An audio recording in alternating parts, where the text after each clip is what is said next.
Hello and welcome to the Cinema ATL podcast. The Cinema ATL podcast is a weekly podcast that examines the world of entertainment through the lens of local Atlanta filmmakers. That would be us, your hosts. I am Michael D. Friedman, and that is Martin Kelly. And this week it's time for our July industry news edition. Hard to imagine it's July already, but yes, it's July, and we are going to discuss what's shooting in Georgia and more. So we'll get to that, but first, Martin, why don't you tell our listeners how they can help the podcast out? Well, you help us out by commenting and rating this wherever you're listening to the podcast, and also subscribe there. So wherever you're listening to this podcast, we want to hear some comments. We want to see some comments. We want to see you rate it, and obviously share it as well from those formats. And those formats could be anything from Apple Podcasts, Spotify, iHeartRadio, SoundCloud, Amazon, Stitcher, Google Podcasts, and even on YouTube. And don't forget that you can also always tweet us at CinemaATL or follow our Instagram at CinemaATL Podcast. Or you can get us privately or personally, I guess, at our personal Twitter accounts. Mine's at Clever Transient. Or I'm at Marte_Real1. So yeah, why don't we just jump into some July industry news.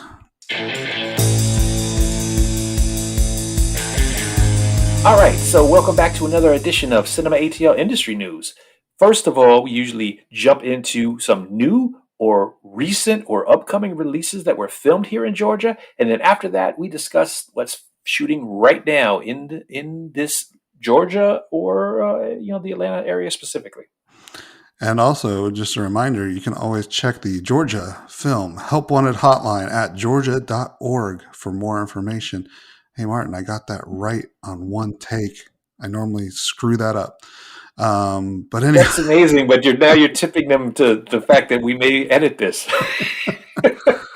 I normally leave in my flubs because I normally say Georgia Flim Flam Blum Plum Plum Flim Flam. Georgia Flim Flam. But first, we're going to talk about some stuff that's been out there for a while. And we said recently released, but no, these aren't recently released, but we want to talk about them because it's very cool. Yes, the Emmy Award nominees. Yeah, there's this is what's funny. This is kind of a recent phenomenon. Could you have imagined maybe 7 years ago of how many award seasons Georgia film stuff was going to be part of? It was like every now and then you'd get one and you'd be excited that it's something shot here and is up for an award or whatever. But now it's like it's common. Yeah, we're used to this now. Absolutely, and we take full credit. Georgia takes full credit. Oh, I thought we were taking full credit. Well, we are taking partial credit, as Georgia citizens, but powerful Georgia citizens. So yeah, the several productions from Georgia made the Emmy nominee list, including Lovecraft Country, which surprisingly was not renewed by HBO. So right, with 18 nominations. What's up with that? I kind of think it's probably fairly expensive to shoot, and then I think the cast itself may be doing other things. So that may be part of why they weren't able to nail down a certainty of a second season. But That's just my opinion. Well, then we also have some Marvel, WandaVision and Falcon and the Winter Soldier, both nominated. Loki was not nominated because it's still, the finale just recently wrapped up on Disney Plus, so it's probably next year. It's eligible next year probably. But WandaVision is for me I just was in love with Elizabeth Olsen's performance in that series, and I'm hoping she wins for that would be great. Yeah, that would be great. She was really great in that. So, and then Falcon and Winter Soldier, very solid as well. And then kind of a dark horse, but very cool, Cobra Kai. Yeah, that was a surprise for me. I wasn't expecting to see that on the list. I love Cobra Kai, but it didn't seem like to me that it was going to be in the Emmy running, but great. It's awesome. It is awesome. And then, not unexpected, Underground Railroad. That's quite a big project, and certainly well received, critically acclaimed. So that's not a surprise that Underground Railroad was nominated. Yeah, and then Genius Aretha was also nominated as well, which is that one was kind of under the radar. Right. I think because of the fact that it's like, didn't it come out on uh, It's a Nat Geo a Nat series. Geo, Yeah, which is kind of, you don't really think of them in the dramatic narrative categories. So I think that's why it's kind of flew under the radar, and also somewhat surprising. So, but good, good for Nat Geo. You guys are players in the narrative category. So excellent. it's kind of interesting that our friend Alex Collins is actually featured in three of these nominations. He was in Lovecraft Country. He was in Cobra Kai, although I don't think it was this season. I think it was a previous season, and he was also in Genius Aretha. Yeah, So definitely. Kudos. If you're coming to Georgia the film, you better put our boy Alex in. This is proof. He's the lucky charm for some of these projects. and we're not just saying that because he's Irish. No, I don't know is if he he's Irish? I think I don't know if he's I think he he's is not Irish. British though. He's British. Originally, He's not Irish. he's from England. I don't think he's Irish. You just said Lucky Charms. I was just thinking of cereal and leprechauns and stuff like that. He's not an Irish lad. He's from the old country, England. Sure. Yeah. So that's really cool. That we're getting these recognitions for these things that were shot in Georgia, and who knows, maybe the next thing you work on will be nominated as well. Thanks, man. Um, I appreciate that I was confidence talking booster. to our listeners, not to Oh, you, oh, not to oh. you. Okay. So you think there's no chance? I highly doubt. Thanks, man. Yeah, I got to keep you grounded. So, but one day, if you reach for the what's your thing? If you reach for the stars, you'll hit the moon. I don't know what that means. Oh my Something God, like that. you're dipping into my closing So today. words of With that. wisdom. I'm trying to be deep. Anyway, so that's the stuff that's been out for a little bit. We do have a bunch of stuff that's coming soon, right around the corner. I'll start off with Jungle Cruise, which is a feature film which is releasing on July 30th, starring this guy called Dwayne Johnson, this girl called Emily Blunt. You probably haven't heard of either of them, but No. they're rising stars. Anyway, Yeah. and this Jungle Cruise is based off of of course Disney's famous ride. So, and you might think, oh, they're making a movie in a ride, but you remember Pirates of the Caribbean came from a ride too, and that those were pretty well Absolutely. received. So, Yeah. this does look kind of like Pirates of the Caribbean in a jungle. So it'll be interesting to see how this plays. I'm really interested in seeing how how they how they pull it off. Definitely. No, definitely. And good on the local boy, Dwayne Johnson. Yeah, that fine and local lad, up and coming star. Definitely. Speaking of like up and comers, there's also a movie coming August 6th, which is just around the corner. Obviously, this is July, and we couldn't believe how fast July came, but August will be here right before you know it. And a movie called The Suicide Squad, which Yes. stars, young up and comers, Idris Elba, Margot Robbie, among others. Is about about supervillain Harley Quinn, Bloodsport and Peacemaker. They're they're joined a super secret, shady Task Force X as they're dropped off in a remote enemy infused island, and I guess action ensues at that point. I honestly, the first Suicide Action Squad ensues. action, I'm sure, ensues, and maybe some hilarity because James Gunn actually directed this, and obviously James Gunn, very whimsical filmmaker, and did a lot of great things with Guardians of the Galaxy. So I'm expecting this to be very cool. The first Suicide Squad was okay. Had a great writer and director Mm, behind it, but it okay. didn't translate. I don't Didn't know. translate, I don't even in know my if I opinion. would go okay. Yeah. But You might be. I mean, you might be. I'm trying to be positive here. I'm trying to be positive all right. here. Well, yes. So yeah, this one is the Suicide Squad. The is very important to differentiate it from Suicide Squad. So Guess so. Guess so. apparently DC thinks that adding articles in front of things Makes it a whole different thing, right? they're doing the Batman also later this upcoming Okay. too. But anyway, yeah. So yeah, the interesting thing about this one, like you mentioned, James Gunn. Also, John Cena is playing the Peacemaker in this, and there's actually a HBO Max series spinoff also coming based off of this character. So hopefully it's good, and hopefully it leads into a cool HBO Max series as well. I've heard a lot of good things about it, so we'll see. Yeah, And I mean the trailers have looked really fun, so I'm hoping that it's excellent. this is a WB movie, which means it will be also on HBO Max, or so you can watch it in the theaters or on HBO Max. Absolutely. And then speaking of Aretha Franklin, as we mentioned before, this is a completely different project. It is a feature called Respect. It is about the life and times of Aretha Franklin. And this one stars Jennifer Hudson in the titular role, and also Forrest Whitaker. So good to Among yeah. others, there's a No, big cast in I this thought it too. was just the two of them No, no, it's doing not. all the parts. No, No, it's not as it's uh, step, but yeah, those are the headliners for sure. I'm sassy today. I don't know what's going on. It's all right. It's all right. But yeah, this is definitely different than the TV series that just was Emmy nominated. So should be interesting to see this take on the subject matter as well. And next, we're going to talk about August 20th. There's a film called The Night House.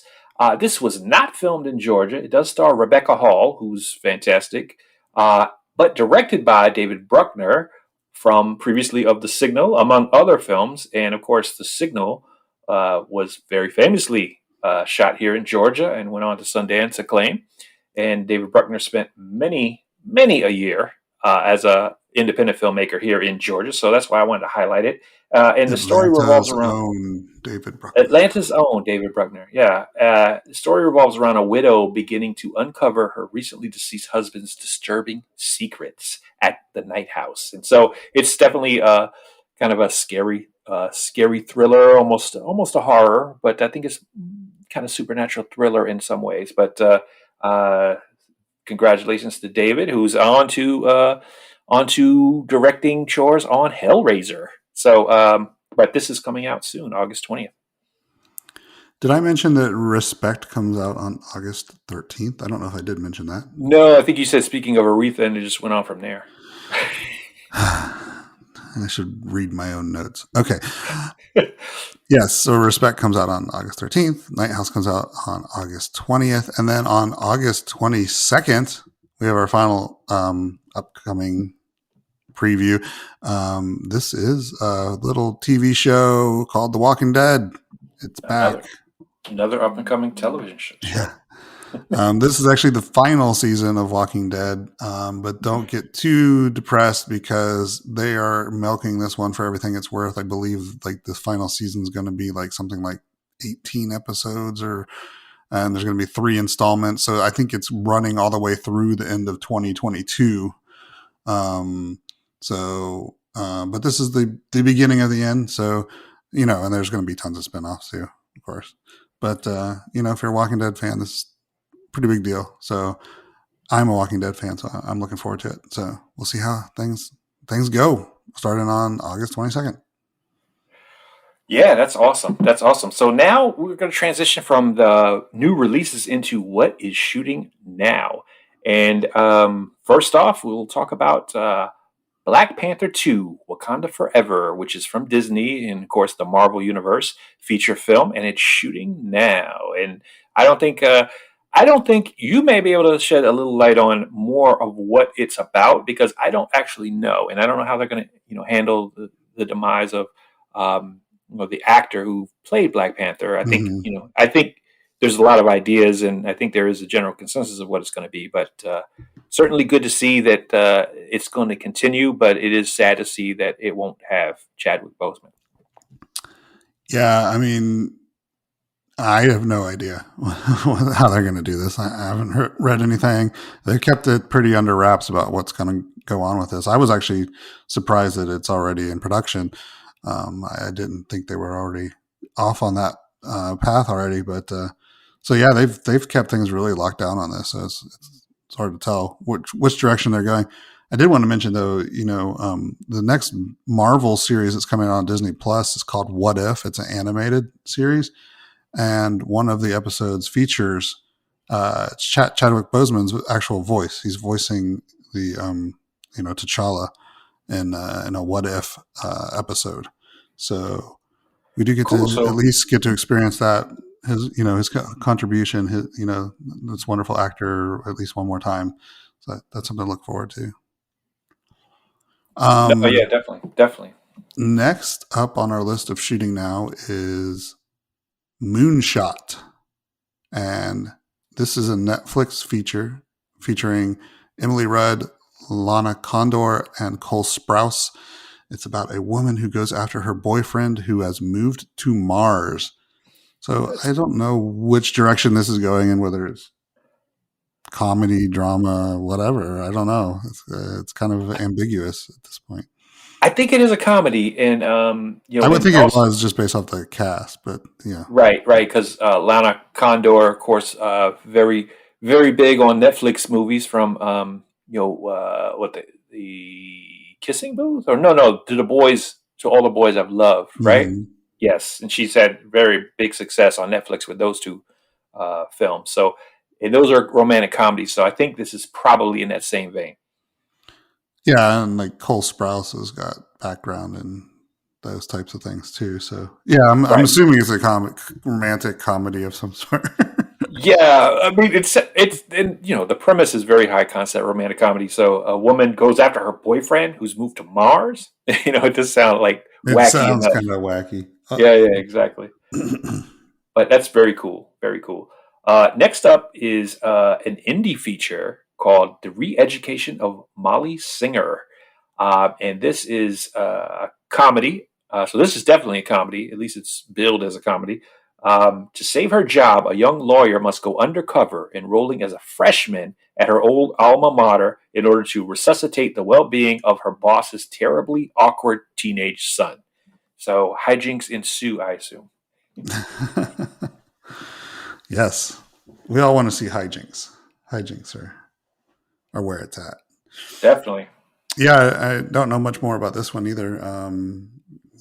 Maybe if some of our listeners might be working on this. Maybe they can give us the inside scoop. We can share.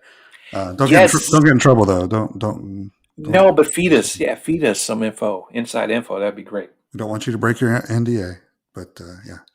Um, and then finally, to wrap everything up, we have a Netflix series called Pieces of Her. And this one stars Toni Collette in the main role, I believe. She's the biggest star in this. It also stars Bella Heathcote and Jessica Barden. This is about uh, something happens on an afternoon outing with a young woman, and she sees her mother react in a way that she was not expecting, and her view of her is instantly changed. So it looks like there's a shooting, and her mom takes action and saves the day, and so she's kind of wondering who is her mom really. So this seems to be. I mean, from the sounds of it, it seems like it's comedic, but I don't know. It's based off a book, Hmm. so Uh, um, I wonder if this is similar to. Do you remember? I mean, it sounds a little bit eerily similar to what could be. What's the movie? Is it a long? Is it a Long Kiss Goodnight, or am I thinking of the wrong one? With Gina Davis doesn't realize she's formerly like a badass spy. Do you remember that right. one? Yeah, I don't know if it Um, was long. I know that there is a movie called Long Kiss Goodnight with Gina Davis in it, but it's been so long that I don't remember the details of it. I think that's the one. I think that's the one, and she's basically a woman unaware of her own, almost a Jason Bourne Right, idea, is that she's not even aware of her own past as this operative, and so it sounds like it could be in that territory. And I do assume that Toni Collette plays the mother, whereas maybe Jessica Barden or Bella Heathcote is the daughter, whose sense of her mom is changed forever from this event. right. Yeah. So I mean, it could be played straight though, for like as an like a action suspense thing, kind of like you said, like a Bourne, or it could be Mhm. played for comedy. I don't know. True, and Tony Collette's talented either way. Yeah. She can do both. She's so fantastic. So I'm definitely excited to hear about this particular project and see Tony Collette again, because she's always good in whatever she does. Well, it's always interesting when we see these movies like this Right, far like ahead, and we take our exactly. guesses. I know we're wrong a lot. It's Yeah. crazy. I remember when the House with the Clock on its walls, we thought, oh, House with the Clock on Exactly. its walls, Eli Roth. Oh, this is going to be some super dark, violent, gory movie, but Exactly. it was aimed at kids. So you expect, you get a title like that from Eli Roth, you really expect some hardcore stuff, but it ended up being something else. anyway, so yeah, that's all the news we got for you this time around.